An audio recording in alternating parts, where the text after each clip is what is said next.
آج ہم امریکی فضائیہ کے ایک بہت ہی خاص طیارے پر بات کر رہے ہیں، ہم B-2 اسپرٹ۔ جی B-2 اسپرٹ اسٹیلتھ بومبار۔ بالکل، یہ وہ طیارہ ہے جس نے ایک طرح سے ہوا بازی کی دنیا میں ہلچل مچا دی تھی۔ تو آج دیکھتے ہیں کہ اس میں ایسی کیا خاص بات تھی۔ ضرور، یہ نورتھروپ گرمن کا بنایا ہوا طیارہ ہے، اور دیکھیں یہ صرف ایک جہاز نہیں، یہ اپنی ٹیکنالوجی، اپنے ڈیزائن کی وجہ سے بہت مشہور ہے۔ اور سب سے مشہور چیز تو اس کی وہ اسٹیلتھ صلاحیت ہے، یعنی یہ غائب کیسے ہو جاتا ہے؟ جی، یہ سب سے اہم سوال ہے۔ دیکھیں، اس کا جادو جو ہے نا، وہ دو چیزوں میں ہے۔ اچھا، ایک تو اس کا ڈیزائن ہے، یہ فلائنگ ونگ کہلاتا ہے، مطلب اس میں کوئی روایتی دم یا پر نہیں ہوتے جو الگ سے نظر آئیں۔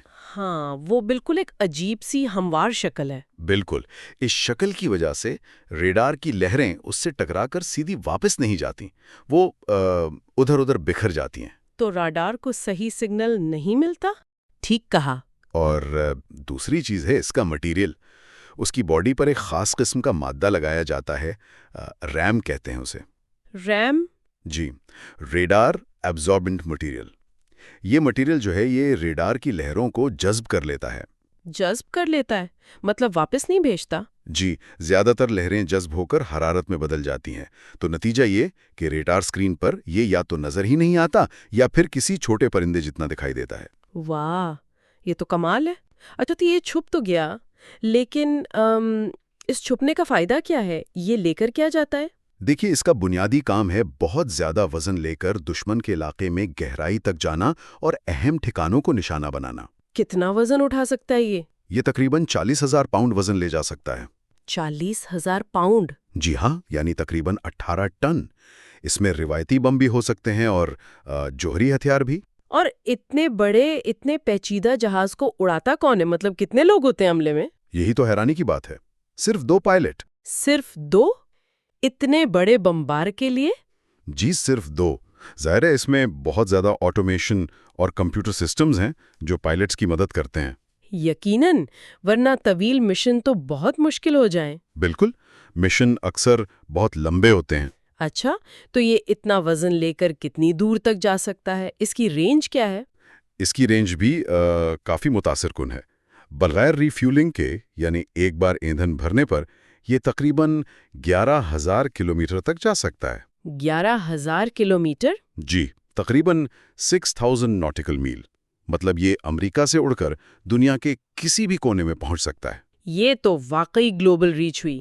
اور رفتار، کیا یہ سپر سونک ہے؟ نہیں، یہ آواز کی رفتار سے کم، یعنی سب سونک ہے۔